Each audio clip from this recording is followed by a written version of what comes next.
திரு சூர்யா, தமிழ்நாட்டில் ஒரு போராட்டங்களாக இருந்தது. இன்னைக்கு டெல்லியில் மிகப்பெரிய அளவுக்கு போராட்டமாக நடக்கக்கூடிய அளவுக்கு இருக்கு. பாரதிய ஜனதா கட்சியினுடைய ஆட்சி பொறுப்பு இருக்கக்கூடிய மாநிலங்களும் இந்த கோரிக்கை வருகிறது.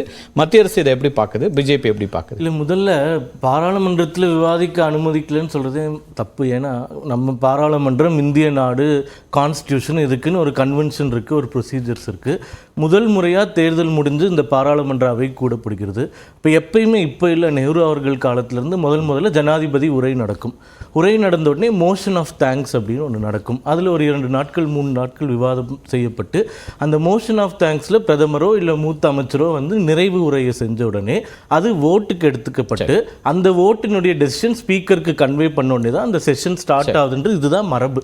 இப்போ இன்னைக்கு ராகுல் காந்தி அவர்களோ மல்லிகார்ஜுன கார்கே அவர்களோ இன்னைக்கு அட்ஜர்ன்மெண்ட் மோஷன் கொண்டு வராங்க, நீட்டை பற்றி விவாதிக்கணும்னா. அப்போ 2 அவையிலையும் இருந்த ஸ்பீக்கர்ஸ் என்ன சொல்கிறாங்கன்னா, இவ்வளோ மூத்த பாராளுமன்ற உறுப்பினர்கள், நீங்கள் 4 முறை இருந்திருக்கீங்க, நீங்கள் 10 முறை இருந்திருக்கீங்க, இது வரைக்கும் வரலாற்றில் கடந்த 75 ஆண்டுகளில் மோஷன் ஆஃப் தேங்க்ஸ் நடக்கும்போது அட்ஜர்ன்மெண்ட் மோஷன் எடுத்ததுக்கான ஒரு உதாரணத்தை காமிங்க அப்படின்னு கேட்குறாங்க. இப்போ அரசாங்கம் பிரச்சனையுடைய தீவிரத்தன்மை ஒன்று இருக்குல்ல, இதுவரை இத்தனை தேர்வுகள் ரத்து செய்யப்படலை, சிபிஐ விசாரணைக்கு உட்படுத்தப்படலை, பிரசிடென்ட்ஸே இல்லாத ஒரு விஷயத்தை புதுசாக நீங்கள் கொண்டு வந்து நடக்கிற குற்றங்கள் பிரசிடென்ட்ஸே இல்லாமல் இருக்குங்கிறாங்க. கரெக்ட். நான் அதுக்கு இப்போ 2 நாளாக ஒரு நாள் எனக்கு கரெக்டாக தெரியல, அக்காவுக்கு மேபி தெரிஞ்சிருக்கும். அது எவ்வளோ நாள் இந்த மோஷன் ஆஃப் தேங்க்ஸ்ன்னு தெரியல.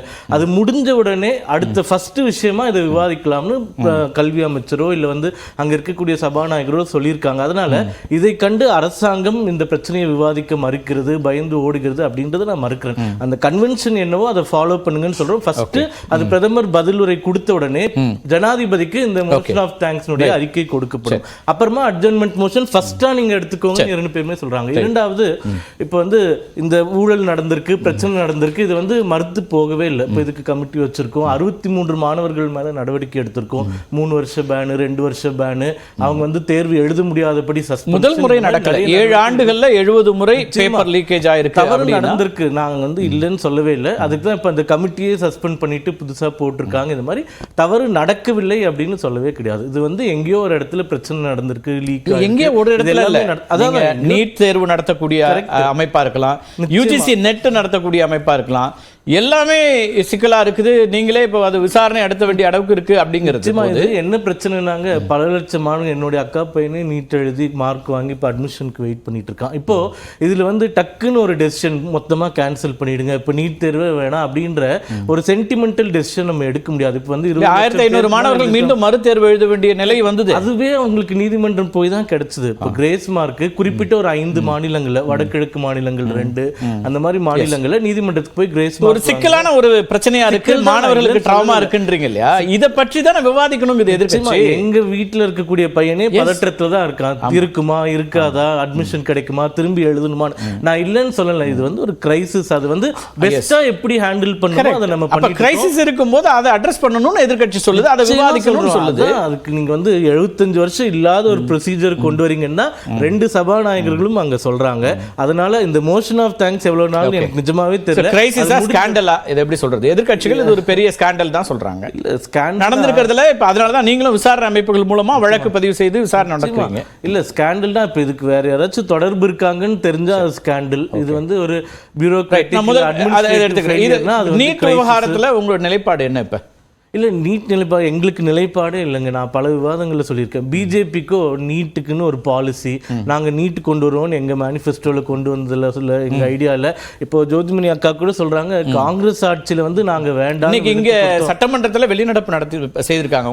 இல்லை இல்லை, இப்போது ஜோதிமணி அக்கா என்ன சொல்கிறாங்கன்னா, காங்கிரஸ் காலத்தில் நாங்கள் விலக்கு கொடுத்தோம் அப்படின்னு சொன்னாங்க. அதற்கான எந்த ஒரு டாக்குமெண்ட்ரியும் எவிடன்ஸும் கிடையாது. ஆனால் மாறாக பார்லிமெண்ட்டில் 2 முறை யூபி அரசாங்கத்தில் அந்த அமைச்சர்கள் கொடுத்த ரிட்டன் ரிப்ளை இருக்கு, நீட் மேண்டேட்டரியா நாங்க கொண்டு வர போறோம் 2013-14 இருந்து அப்படின்னு. ஆகையால இப்ப நாங்க நீட் மேண்டேட்டரியா வர்றது வேற, எக்ஸம்ஷன்ஸ் கொடுக்க மாட்டோம்னு சொல்றாங்க. நான் உங்களுக்கு டேட்டோட சொல்றேன் பாருங்க. டிசம்பர் 7, 2012 அப்ப இருக்கக்கூடிய ஹெல்த் மினிஸ்டர் கிட்ட கேள்வி கேட்கறாங்க. நீட் வந்து யூஜிபிஜிக்கு மேண்டேட்டரி பண்ணுவீங்களா அப்படின்னு கேட்டாங்க. நிச்சயமாக அனைத்து அட்மிஷன்ஸ்க்கும் இது மேண்டேட்டரி செய்யப்படும். யார் தேர்வுகள் நடத்துவாங்கன்னா சிபிஎஸ்இ. அதுல இருந்து இன்னைக்கு 12 வருஷத்தை கடந்து வந்து இன்னைக்கு திரு ராகுல் காந்தி தேர்தல் பரப்புரையிலே சொல்லிட்டாரு, எந்தெந்த மாநிலங்கள் வேண்டான்னு சொல்றாங்களோ அவங்க விலக்கு கொடுக்கறதா எங்க நிலைப்பாடு. காங்கிரஸ் நிலைப்பாடு ஒத்துக்கிறேன். பிஜேபி நிலைப்பாடு நம்ம எடுத்து ஒரு டெசிஷன் எடுக்க முடியுமா? அதுக்கு நீங்க சொல்லுங்க. பிஜேபி அரசாங்கத்திற்கு பவர்ஸ் இருக்கா? இப்போ ஜுடிஷியல் கமிஷன் கொண்டு வரணும்னு நாங்க வந்து ஆட்சிக்கு வந்த உடனே 16 மாநிலங்கள் சட்டசபையில வந்து ராட்டிஃபை பண்ணி ஒரு அமெண்ட்மெண்ட் கொண்டு வந்தோம். உச்சநீதிமன்றம் அதை ஸ்ட்ரைக் பண்ணிடுச்சு, பண்ண முடியாதுன்னு சொல்லிடுச்சு. அப்போ அந்த இடத்துல நாங்க அது பண்ண முடியல. இப்போ நீட்லயும் வந்து தமிழக அரசாங்கமே வந்து ஒரு பெட்டிஷன் பண்ணியிருக்காங்க சுப்ரீம் கோர்ட்ல. அது இன்னும் விசாரணைக்கு வரல. அவங்க இப்போ தமிழ்நாடு அரசினுடைய இப்போ புது ஸ்டாண்ட் என்னவா இருக்கு? நீட் எக்ஸாம் இருக்கு இல்லைன்றதை விட்டுருங்க.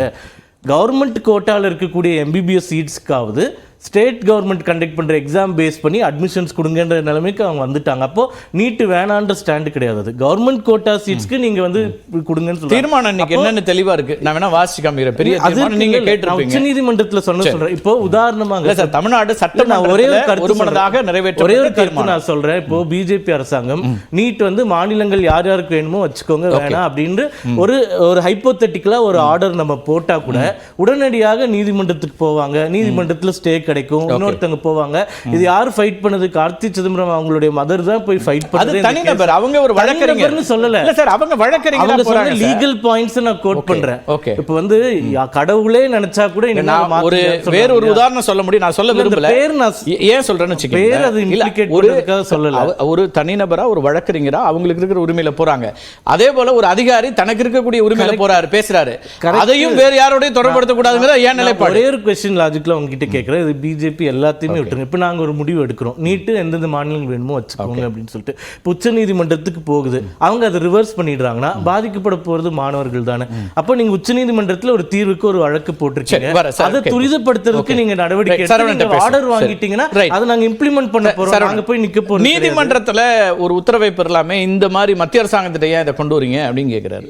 நீதிமன்றத்துல வழக்கு அல்லது நீதிமன்றத்துடைய தீர்ப்புகளால் நடக்குதுங்கிறத அவர் சொல்ல வர்றது. ஒரு வந்து மிக முக்கியமான மாற்றம் நிகழ்ந்திருக்கிறது. நீங்கள் வந்து ஒரு கேள்வியை கேட்டீங்க, நீட்டை பற்றி உங்களுடைய நிலைப்பாடு என்ன அப்படின்னா, நீட்டு கண்டிப்பாக இருந்தாக வேண்டும், நீட்டு வந்து விலக்கே அழிக்கப்பட மாட்டாது அப்படின்னு சொல்லி இதுவரை சொல்லி கொண்டிருந்த பாஜக, திரு அண்ணாமலை அவர்கள் வந்து கோவையில் வந்து உயிரே போனாலும் நீட்டை எடுக்க மாட்டோம் அப்படின்னு சொல்லி நீட்டி முழக்கினார். இப்போது அந்த மாற்றம் வந்திருக்கிறது. இது வந்து முதல் ஸ்டெப்பு.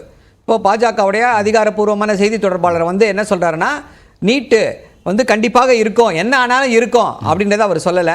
இது முக்கியமான மாற்றம். இந்த மாற்றம் வந்து அடுத்து எதற்கு வழிகோரும் அப்படின்னா, நீட் அபாலிஷன் ஆஃப் நீட்டுக்கு வந்து கண்டிப்பாக வழிகோலும்.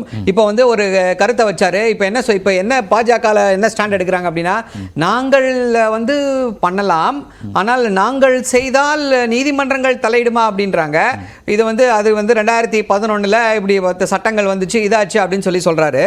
என்ன அப்படின்னா, இப்ப சிக்கல் உச்சநீதிமன்றத்தில் இருக்கு. இல்ல உச்சநீதிமன்றத்தில் எந்த சிக்கலும் கிடையாது. நம்முடைய அரசியலமைப்பு சட்டம் மிக மிக தெளிவாக இருக்கிறது. எப்படின்னா, இப்ப 2011 நீட் வந்துச்சு.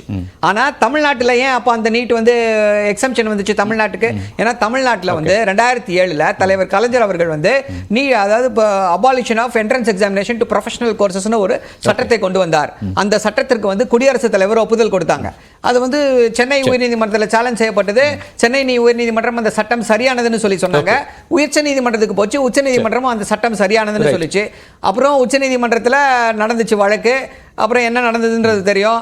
ஒரு நீதிபதி 3 நீதிபதிகள் சரியில்லை, நீட் சரியில்லைன்னாங்க.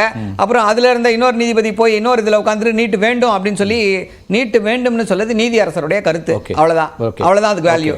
ஆனா இந்த நீட் வந்து இன்னைக்கு இருக்குன்னா அதற்கு ஒரே காரணம் என்னன்னா, section 13 of the Medical Council Act, National Medical Council Act. இப்போ தமிழ்நாடு அரசு என்ன செய்திருக்கிறது? அதே போல 2007 தலைவர் கலைஞர் வந்து எப்படி சட்டத்தை கொண்டு வந்தாரோ அதே போல தமிழ்நாடு அரசுக்கு வந்து நீட் விலக்கு வேண்டும்னு சொல்லி சட்டம் இயற்றி குடியரசுத் தலைவருக்கு அனுப்பி வைத்திருக்கிறது.